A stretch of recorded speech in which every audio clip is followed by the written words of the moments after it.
Teachers told him he would end up in prison. He built a $5 billion empire.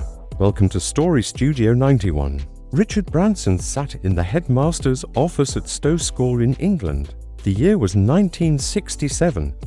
He was 16 years old. The headmaster looked at Richard with disappointment. "Branson, you will either end up in prison or become a millionaire," he said. Richard was being expelled. His grades were terrible. He could barely read. He struggled with basic schoolwork. Teachers thought he was lazy, stupid, a troublemaker. They had no idea. Richard had dyslexia. Nobody did. Richard just knew that school felt impossible. So he dropped out. He left that office with no diploma, no plan, no future. But he had something more valuable. He had ideas, and he refused to let anyone tell him what he could not do. Richard was born in 1950 in England. His childhood was unusual. His mother, Eve, was fierce and independent. She believed in pushing her children beyond their comfort zones. When Richard was 4, she dropped him off miles from home and told him to find his way back. When he was 7, she made him bike 50 miles to visit his aunt. Eve wanted Richard to be fearless, to be resourceful, to never depend on anyone. Those lessons shaped him. But school was a nightmare for Richard.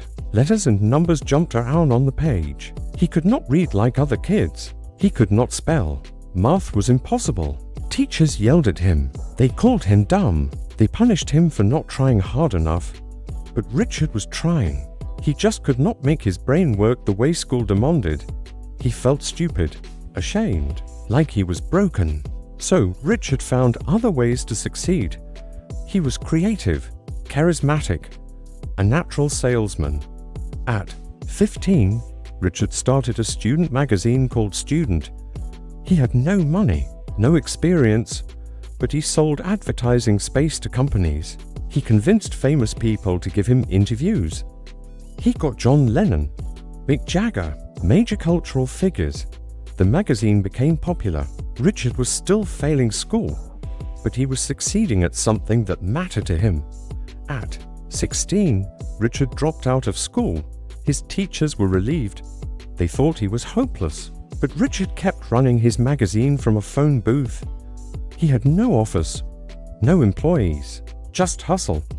The magazine made a little money, but Richard wanted more. He noticed that students wanted to buy records cheaply. So in 1970, Richard started a mail-order record business. He called it Virgin Records because he and his team were virgins in the business world. The name stuck. Virgin Records exploded.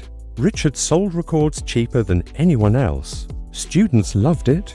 Within a year, Richard opened a record store, then another, then a recording studio. In 1973, Virgin signed an unknown artist named Mike Oldfield. His album Tubular Bells became a massive hit. It sold millions. Virgin Records became a major label.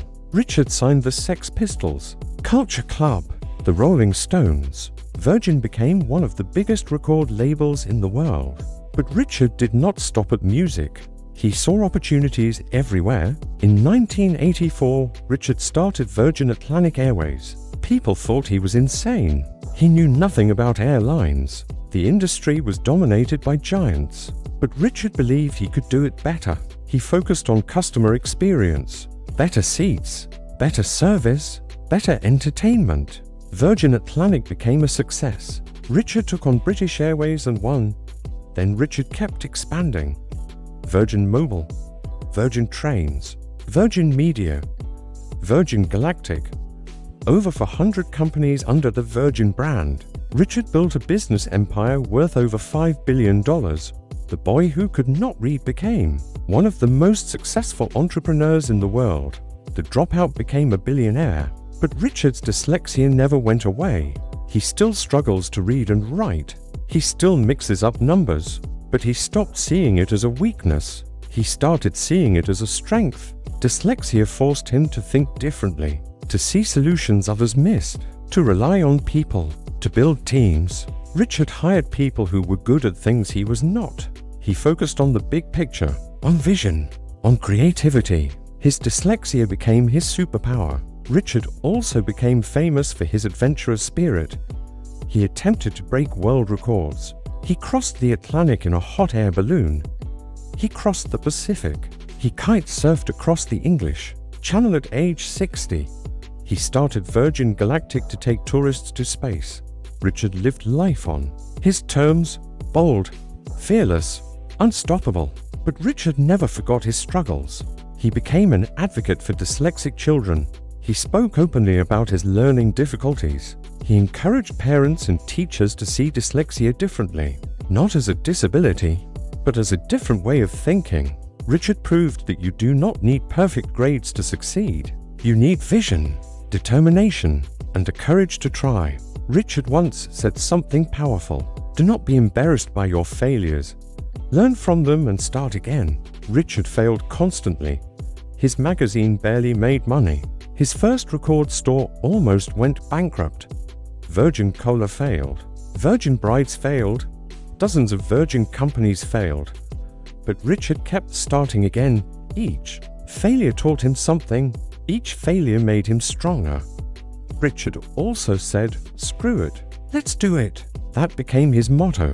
When people said he could not start an airline, he said screw it and did it. When people said he could not go to space, he said screw it and built Virgin Galactic. Richard refused to let fear or doubt stop him. He acted, he tried, he learned, and he succeeded beyond imagination. Your learning differences do not define your limits. Richard could not read properly. He dropped out of school. Teachers said he would end up in prison, but he built a $5 billion empire. He proved that intelligence comes in many forms, that creativity and determination matter more than test scores, that thinking differently is a gift, not a curse. What have you been told you cannot do? What weakness have you been ashamed of? What failure have you let define you? Stop believing the people who say you are not enough. Richard's teachers were wrong. The people who doubt you are wrong too. Your brain works differently. Your path looks different. That is your advantage. Use it.